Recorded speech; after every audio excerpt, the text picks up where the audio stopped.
I finish as governor, I wan make my greatest achievement be reforms for education. Obaseki na im talk dis one.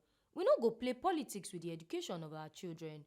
In line with Edo government plan to reform secondary school education for the state and con still continue the success wey Edo best don achieve, Edo State Ministry of Education don hold dialogue session with proprietors of private schools for Edo State on Tuesday for Government House, Benin City. Dis dialogue session na opportunity for government and stakeholders for education to join body and improve education for the state. Governor for Edo State, Govunor Godwin Obaseki tok say from the old Midwest and Bendel State, private individuals na im dey run education and dis one make old Midwest and Bendel States become home of education for Naija. Obaseki con still yarn say the world don change and people wey go dominate na people wey get knowledge, and na dis one make government put body for education matter to make sure say dem produce students wey fit compete globally. For this dialogue, thank you for coming to dialogue with us in government. Let me just take your minds back that when I was growing up in this town, 60s, 70s, at least at the primary school level, I believe we had only one government school. At the secondary school level, we had only one government school, Edo College. Education was largely provided by the private sector. So for us in Edo, we have a history that what you are doing is not new. And that at that time, that we laid the foundation for quality education. Bendel, Midwest Bendel, became the mecca of education in this country because education was largely provided by the private sector, but government was very strict in regulating the provision of education. Fast forward, we're here today. And we should now sit back to ourselves honestly and say, whatever has happened. Government took over schools. Government has now put itself as a provider. So government is no longer just a regulator and a standard setter. Government is also a provider in the markets. That is the difference today. So we are wearing two hats as government. We have our schools and we set the standards. We are the largest proprietors in Edo State government. And we're the richest proprietor. We have more money than all of you. So what we are trying to do is to make sure that we set that standard by which everybody else should follow. In fact, our goal is that you should provide better quality, higher standard of education than us government. Otherwise, people will not come to your schools. They will come to our schools. And we cannot cater for everybody.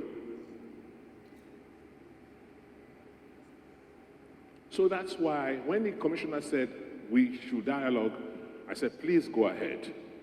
Let's start to rethink education.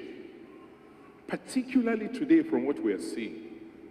I have argued, they have called me names, but thank God, all the things I've said over the years are now coming to play. As we look into the future, we're looking at the fourth industrial revolution, we're looking at, a world of technology. It's a knowledge-based world. The people who will dominate tomorrow are not the people who have natural resources. They are the people who have knowledge. They are the people who have education. So that's why for us in Edo, we are not compromising. We want to prepare the next generation to be globally competitive. For us, I've always said, if somebody asks me, after you finish as governor, what would you say your greatest achievement has been? I say, thank God I had the opportunity to change the trajectory of education in Edo State. Because it's all about human capacity. It's all about the human being. It is the human being that builds everything else. So we must now focus on that child. Obaseki Konya say the statistics of children wey don drop out from primary 6 to SS1 na 50%, and this one no sweet in belle at all. E tok say this time government go put body for the kind of education wey dey shele for Edo State. The commissioner was showing me some statistics that the dropout ratio of pupils between primary 6 and SS1 is almost 50%. That is scary.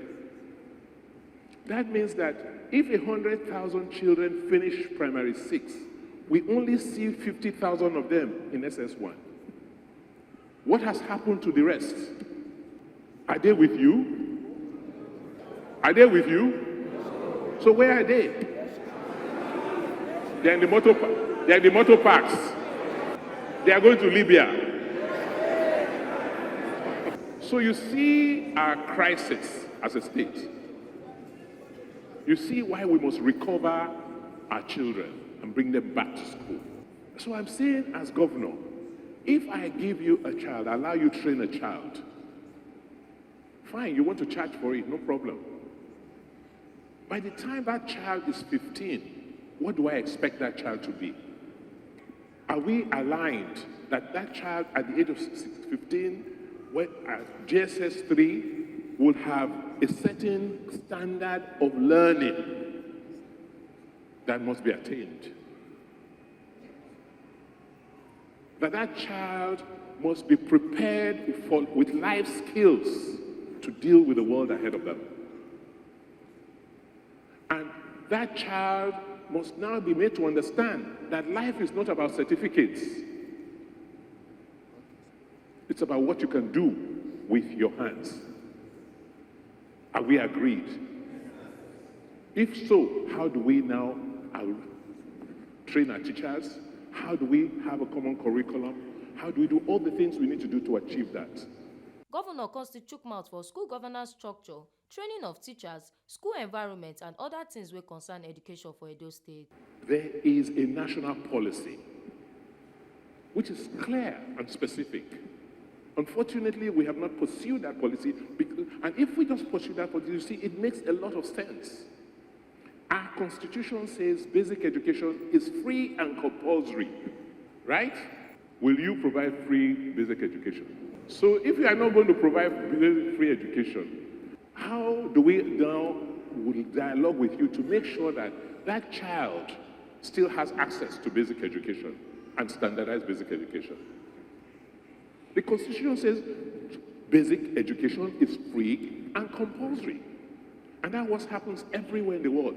And the reason is that it is at that level you set the country, that all the children in the country receive the same type of instructions and are taught the same type of things, given the same knowledge about who they are and about the country they belong to. So part of the challenge we're having as a country today is that you cannot see 10, 20, 30 million children who have gone through the same knowledge exercise, same training, who think alike, who see Nigeria from the same perspective. We must change that, and we will start in Edo State. So we are saying there's a national policy. How do we as a state now live that national policy? So basic education is the first 9 years. Before now, it was 6, 3, 3, 4, right? Now we say it's 9, 3, 3, or 9, 3, 4. Sorry, 1, 9, 3, 4. Is that not it? Is that what we are all doing in this room? We need to agree on a standard. And what do we teach children in primary 1, primary 2, up till they get to GSS 3? We've learned from our own experience that there are certain pillars, certain frameworks on which our education rests. First, the governance of our schools, be they private or public. When I leave here now, I'm going to meet my principals. They are no longer principals, they are now executive principals. Because they are the executive officers of the schools. They have full authority and will hold them responsible for every child under their care and the outcomes of learning from those children. So what is the governance structures in your schools? Are we agreed on the same standards? Your teachers, how are they trained? How are they paid? I don't want to believe that the richest people in the world are the people who run schools. Otherwise, if it's just about making money, the religious bodies will not be in education. So we also got to understand that yes, whereas we need to sustain the schools, our private schools, however, it is just not about making money alone. Sole purpose is to provide education. So the way we govern the schools, the structures we put in are important. I think for us, the three key pillars we're very keen on. First, if your schools are not properly run, we'll have a problem. Two, it's about outcomes, because in the next few years, people will say, that school, how did they perform in a JSS3 exam? So I'm not sending my child there. You understand? So we have to think of how are we going to improve the standards and the, learning outcomes for these children. Thirdly, you talked about it, the school environment. Well, before now, I didn't have the courage to say, okay, because when you look at some government schools, you see, if your schools are like this, who are you to even tell other people about theirs? And then the last element we've talked about are values. It is particularly at the basic level, you set the value system for any society. What are those values? Because we can't continue to complain if we haven't taught the children how to behave in a society, how to resolve conflicts, how to understand their relationship with their fellow citizens and God. We can't blame them when they are 10 or 15, 20, and they take into the kind of life they decided to. So values are very, very key. What are our values as Edo people? And how do we ensure that from preschool, from early childhood, these values are inculcated in these children? And you cannot inculcate values that you do not have. So for us, owners of schools, teachers, it's important, and the Ministry of Education is going to come out and roll out their own programs, that before you allow somebody go into a classroom to teach children, do you know that person? What are the ethics, what are the values, what are the morals of that person? Host of this dialogue session na Commissioner for Education for Edo State, Dr. Joan Oviawe, tok say dem don dey do talk with private schools with some of the reforms wey dey in line with Edo Best 2.0. We have been going through some of the burning issues that are a big part of our reform agenda for private school education, in line with your vision and in line with the Edo Best 2.0 education reform framework. Some of the issues we have dealt with so far with the private school proprietors, some of them they agreed with, some we have not arrived at an agreement. But we have talked about the date for primary 6 and the BESL exams. We have talked about the use of unqualified teachers in private schools.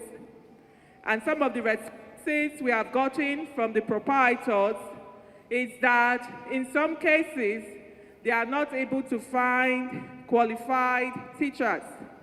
And we have informed them that as part of the reform in the education sector, beginning this September, the new College of Education will take off. On the issue of skipping grades, where learners are jumping from primary 4, primary 5 to JSS1, or dropping out at SS1, and then re-enrolling with lecture centers to write WAEC. We all in agreement that this is something we need to put a stop to, because child psychologists have clearly outlined that a child is supposed to spend a minimum number of years in basic school, and that is to go from early childhood education to JSS 3 and not skipping. On the issue of the minimum standards for infrastructure and amenities, Your Excellency, let me say on behalf of the ministry that this is an area that is going to be a bit of a challenge, because I can say without fear or favor that a significant number of our private schools currently are not meeting the minimum requirement for space. And so the question is, how do we now work with them to ensure that they eventually meet the minimum standard for infrastructure?